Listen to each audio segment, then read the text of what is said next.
rushwa ni adui wa haki.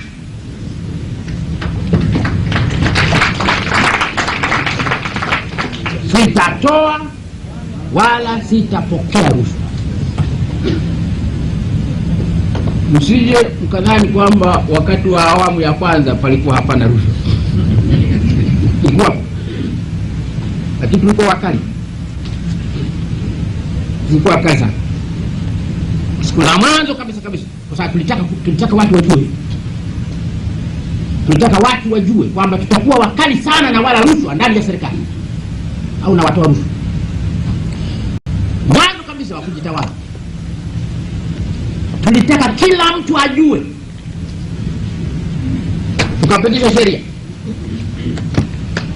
kwamba mtu akila rushwa,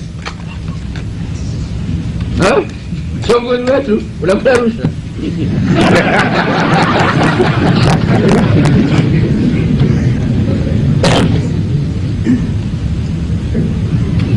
aliyetoa, aliyepokea, wazanaki wanasema wote manziga Nyanza, wote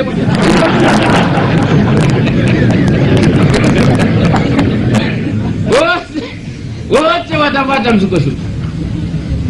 Hatukuwa tunatania. Kwa hiyo tukatengeneza sheria kwamba ili tuwafundishe watu hawa kwamba jambo hili hatulipendi.